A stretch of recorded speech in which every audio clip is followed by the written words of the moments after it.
தமிழ்நாட்டில் காற்றுடன் கூடிய மிக கனமழை பொறுத்த வரைக்கும் தீவிரமடைய வாய்ப்பு இருக்கு. எந்தெந்த மாவட்டத்தில் இந்த கனமுதல் மிக கனமழை பதிவாகும் அப்படிங்கிற மிக தெளிவான விளக்கங்கள் ஏற்கனவே நம்ம பல நாட்களாக சொல்லிட்டு இருந்தோம். தேதிகள் முதற்கொண்டு நம்ம அறிவிப்புகளில் கொடுத்துட்டு இருந்தோம். அதே போலவே மழை வாய்ப்புகளும் தமிழ்நாட்டில் கணிசமாக அதிகரிச்சிருக்கு.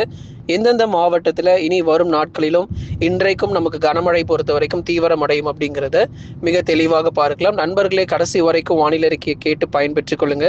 உங்களுக்காகவே ஒவ்வொரு நாளும் துல்லியமான வானிலை அறிவிப்புகள் பொறுத்த வரைக்கும் கொடுக்கப்பட்டு வருகிறது. கன முதல் மிக கனமழை பொறுத்த வரைக்கும் நிச்சயமாக தீவிரமடையும். எந்தெந்த மாவட்டங்கள்ல இந்த மழை வாய்ப்புகள் இருக்கு அப்படிங்கிறதையும் மாவட்ட வாரியாக நம்ம பார்க்கலாம். லைக் பண்ணாதவங்க மறக்காம ஒரு லைக் பண்ணுங்க. யாரெல்லாம் இன்னும் சப்ஸ்கிரைப் பண்ணாம இருக்கீங்களோ சீக்கிரமா சப்ஸ்கிரைப் பண்ண ஆரம்பிங்க. ஏன்னா அப்போதுதான் அடுத்தடுத்து வரக்கூடிய நாட்களிலும் எந்தெந்த தேதிகள்ல மழை வாய்ப்பு இருக்குங்கிறத நீங்க தெரிஞ்சுக்க முடியும். நண்பர்கள் உறவினர்கள் தெரியப்படுத்த மறக்காம ஷேர் பண்ணுங்க. அவங்களும் பார்த்து பயன்பெறட்டும். தமிழகத்தில் மாலை மற்றும் இரவு நேரங்களில் இடி மின்னலுடன் கூடிய காற்றுடன் கூடிய கனமழையும் நமக்கு தீவிரமடையும். கிட்டத்தட்ட 15 மாவட்டங்கள் வரைக்கும் இந்த மழை வாய்ப்புகள் தொடர்ந்து நம்ம எதிர்பார்க்கலாம். பல இடங்களிலும் ஏற்கனவே இந்த ஜூலை மாத ஆரம்பத்திலேயே சில இடங்களில் நமக்கு மழை பதிவாச்சு. அதுக்கப்புறம் சில நாட்கள் மழை ஓய்வு கொடுத்தது போல காணப்பட்டிருந்தாலும் மீண்டுமாக கனமுதல் மிக கனமழை பொறுத்தவரை நிச்சயமாக தீவிரமடையும். முதற்கட்டமாக வட தமிழக கடலோர மாவட்டங்களில் கனமழையானது கடுமையாக வெளுத்து வாங்கும். சென்னை, திருவள்ளூர், காஞ்சிபுரம், செங்கல்பட்டு, விழுப்புரம், கடலூர், புதுச்சேரி மற்றும் காரைக்காலில் அநேக இடங்களில் பரவலாக மழை வாய்ப்புகள் பொறுத்தவரை தீவிரமடைய போகுது. இதுல சென்னை, திருவள்ளூர், காஞ்சிபுரம் மற்றும் செங்கல்பட்டு உள்ளிட்ட மாவட்டத்தில் கனமுதல் மிக கனமழையானது பதிவாகும். சில இடங்களில் காற்று, இடி மின்னல் மற்றும் கனமழை பொறுத்த வரைக்கும் அடுத்து வரக்கூடிய 3 முதல் 4 நாட்களுக்கு தீவிரமாக வாய்ப்பு.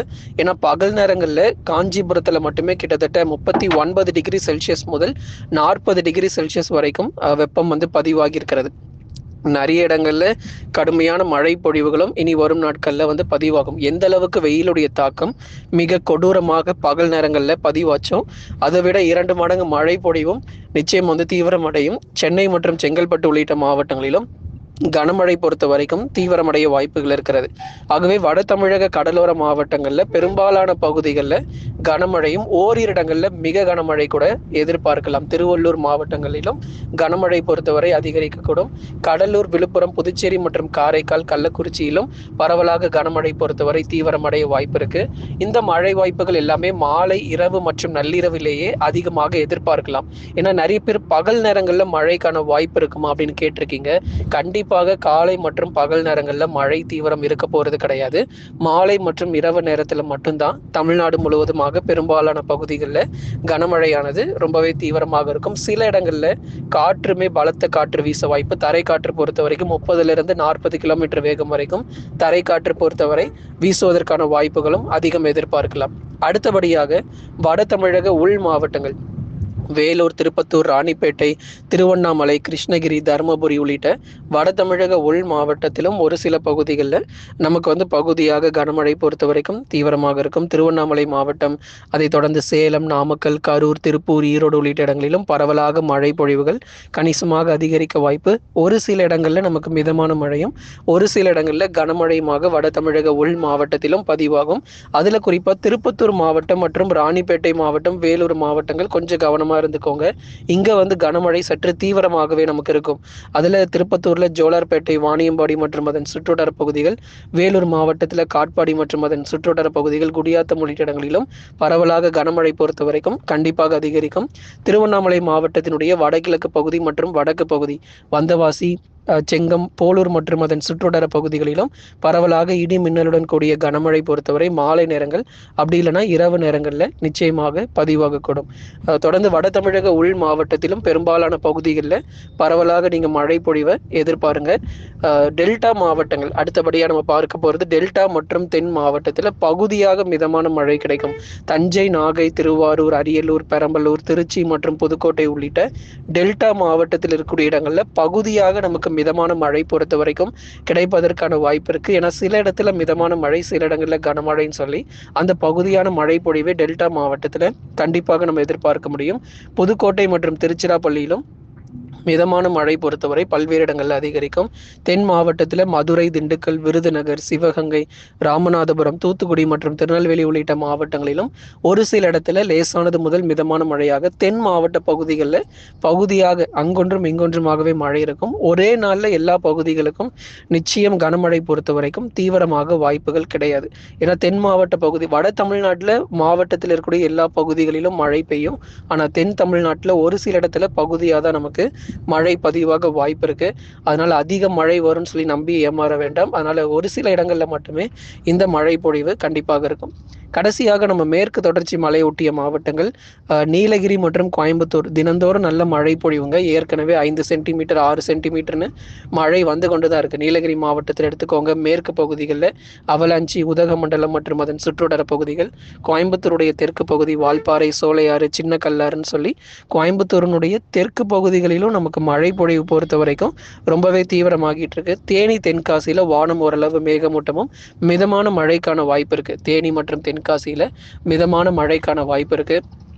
அதைத் தொடர்ந்து கன்னியாகுமரி மாவட்டத்தினுடைய மேற்கு பகுதிகளிலும் பரவலாக மிதமான மழை பொறுத்த வரைக்கும் எதிர்பார்க்கலாம். ஏன்னா கன்னியாகுமரி மாவட்டத்தில் ஒரு சில இடங்களில் நமக்கு லேசான மழையும் ஒரு சில இடங்களில் மிதமான மழையுமாக கன்னியாகுமரி மாவட்டத்தினுடைய மேற்கு பகுதிகளில் இந்த மழை பொழிவுகள் பொறுத்த வரைக்கும் எதிர்பார்க்கப்பட்டு வருது. அதனால கொஞ்சம் கவனமாக இருந்துக்கோங்க. நிறைய பகுதிகளில் மழை பொழிவுகளும் மேற்கு தொடர்ச்சி மலையொட்டிய மாவட்டத்தில் எதிர்பார்க்கலாம். அடுத்து வரக்கூடிய 2-3 நாட்களுக்கு பகல் நேரங்களில் வெயிலுடைய தாக்கம் பொறுத்த வரைக்கும் தமிழ்நாட்டில் அதிகமாக தான் இருக்கும்.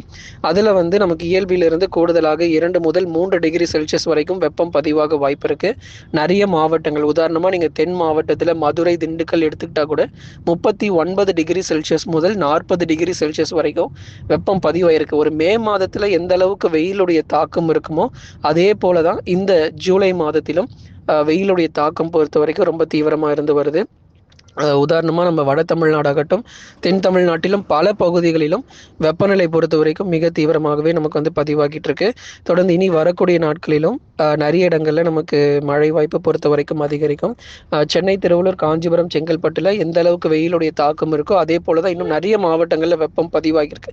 கிட்டத்தட்ட 20 மாவட்டங்களில் 39 டிகிரி செல்சியஸ் போல் நமக்கு வெப்பநிலை பொறுத்த வரைக்கும் பகலில் பதிவாயிருக்கு. இது இயல்பிலிருந்து 2 முதல் 3 டிகிரி செல்சியஸ் வரைக்கும் நமக்கு வெப்பநிலை பொறுத்த வரைக்கும் தீவிரமாக பதிவாகியிருக்கு.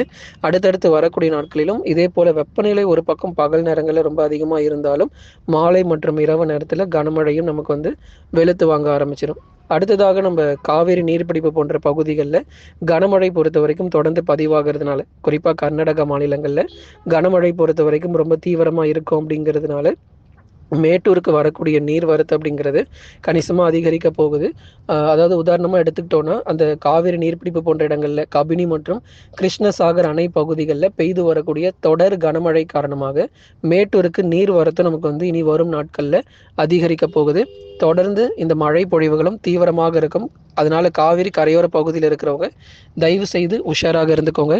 ஆகவே அடுத்து வரக்கூடிய நாட்களில் 1,00,000 கன அடிக்கு மேலே நமக்கு நீர் திறப்பு அப்படிங்கிறது கர்நாடகாவில் திறந்து விடுவதற்கான வாய்ப்புகளும் அதிகம் எதிர்பார்க்கலாம். ஏற்கனவே மேட்டூர் பொறுத்த வரைக்கும் முழு கொள்ளளவை எட்டி இருக்கிறது. இனி வரும் நாட்களிலும் மழை தீவிரங்கள் பொறுத்தவரை நிச்சயமாக அதிகரிக்கும் நண்பர்களே. ஆகவே காவிரி கரையோர மக்கள் உஷாராக இருந்துக்கோங்க. லைக் பண்ணுங்க, மறக்காம சப்ஸ்கிரைப் பண்ணி தொடர்ந்து சப்போர்ட் பண்ணுங்க.